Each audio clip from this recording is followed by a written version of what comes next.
So episode 4 of Alice and Zouroku was absolutely a really solid episode. I'm not sure if I'd call it my favorite episode, but it's definitely at least second place out of these 4 episodes so far. But one thing we do have to mention is I've been seeing this on different forum posts. I didn't really check reviews or anything like that, like in terms of video reviews. But I did see a lot of people start like saying, wow, this series got really dark really fast. And I have to completely disagree here. This series, like, and I have said, like, there is these darker undertones, but even in this episode, I wouldn't call this a dark episode. I would call it a more mature episode. It kind of felt like a family-oriented episode to really kind of, like, show you how much Zouroku cares about Sana and things like that. But at the core, like, the most mature stuff to it was just kind of the moral question of what is it to be human? And some people are gonna say, well, we saw a little girl get shot in the leg. That's pretty freaking insane. But even that, I would counter and say it didn't actually come off as anything that crazy, mainly because I think it was the OST. Like, go back and watch the scene if you don't really recall what I'm saying. When she gets shot and you see the blood, it's like, okay, she's bleeding, like, that's kind of it. Well, I mean, the OST's kind of really uplifting. There isn't this sense of dread with the music, and nothing about it feels threatening. She's gonna be fine. And then, of course, she is fine, because she's not human. She literally can repair herself with her powers. And it's things like this, like,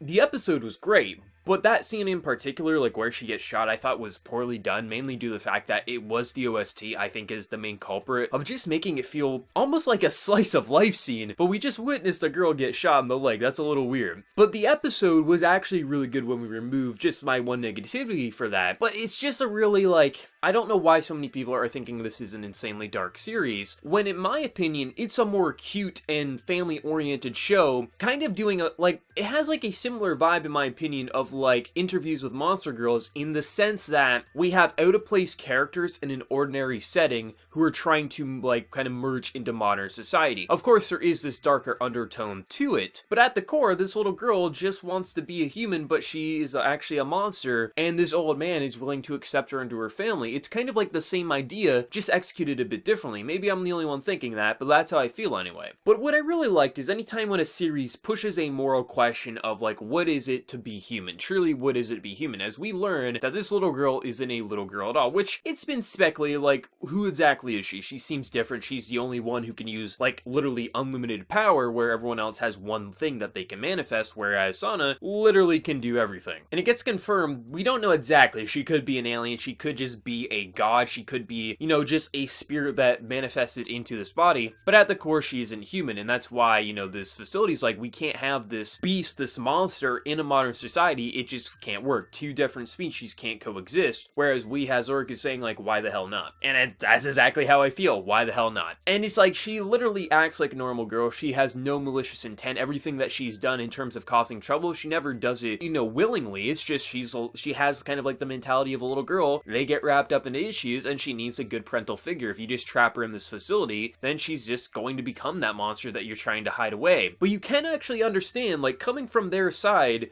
you can actually understand why they want to keep them. Obviously, they had their own malicious intent and what they want to do to her, but there is some kind of logical thinking in terms of this facility and why they would want to keep her, because she isn't human. However, I completely agree with Zouroku saying, nah, screw you, I'm gonna just pretty much adopt her, because it's the right thing to do, and I think he's actually absolutely doing the right thing. And I love how the episode ends where that girl, who I believe is the same one in episode 1 who originally saved Sana, literally comes in crashing down in the car saying, you guys are coming with me, which is the ultimate rescue party. But I just really like the episode to kind of build up. Like, I did think there was some tone issues with the music to what was happening on screen, but the actual content and just Zouroku, you know, being a badass, being the best male character of the season to me, just overall really sells this kind of like family story, as this is just a weird family who are coming together and trying to take care of one another. But something really interesting is when Sana was like kind of in her dream world, she sees someone who looks like an older version of herself, who she even cracks up saying how she has smaller breasts than like this teenage girl, which actually I thought was pretty funny. And there's a couple ways that they could take this. This could be